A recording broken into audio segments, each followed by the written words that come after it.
করছো? হ্যালো বন্ধুরা, তোমরা সবাই কেমন আছো? আশা করি সবাই ভালো আছো। আমিও কিন্তু খুব ভালো আছি। তো কয়দিন ধরে বাড়িতে রয়েছি, ভালো লাগছিল না, ভাবছি কি করব। তো তারপরে মাথায় আসলো যে দিদি বাড়ি যাওয়া যাক। তো সেই বলতে না বলতে দিদি বাড়ি বেরিয়ে পড়েছি। তো এখন টোটোতে বসে রয়েছি, দিদি বাড়ি যাচ্ছি। আর দেখো আমাকে লাইট নেই রাস্তার মধ্যে, কি বলবো, জাস্ট লাইট নেই। আর এদিকে ভিডিও করে যাচ্ছি আমি, আর দেখো অন্ধকার অন্ধকার আসছে। আর বন্ধুরা, ভিডিও করতে করতে যদি ফোন চলে আসে তখন মাথাটা কত গরম হয়ে যায় তা বলো।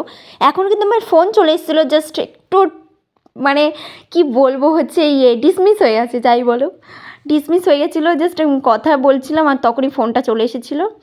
আর দেখো এখনও অবধি কিন্তু টোটোর মধ্যেই বসে রয়েছি, এখনও অবধি যেতে পারিনি। আর দেখো ভূত ভূত লাগছে আমাকে।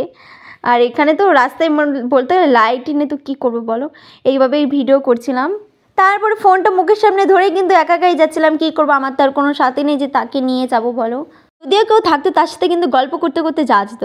জাস্ট আমার ভাগ্যটাই খারাপ, কেউ আমার নেই। আমার হচ্ছে বান্ধবীগুলি সবার বিয়ে হয়ে গেছে, জাস্ট আমি একটা বাকি রয়েছি।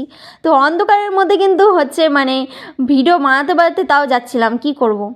এই যে একটু আলোতে তাও দেখা যাচ্ছে গাইস আমাকে। তারপর দিদির বাড়ির সামনে অনেকটা চলেই এসেছি, দিদির বাড়ি এই কাছে, আর বেশি দূর না। তারপরে আমি কিন্তু টোটো থেকে নিচে নেমে যাবো। টোটো থেকে নামতে না নামতে আমার মিষ্টি দিদির সাথে দেখা হয়ে গেছে। তবে দিদির সাথে গল্প করতে করতে দিদি বাড়ি চলে আসলাম।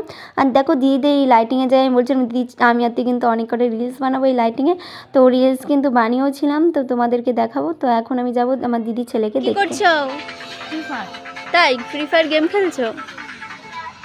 আর ভাবা যায়, আর আমার দিদির ছেলে কিন্তু ফ্রি ফায়ার গেম খেলছিল, আমি নিজেই ঠিকঠাক খেলতে পারি না। আর বলতে না বলতে আমি চলে এসেছি রিলস বানাতে।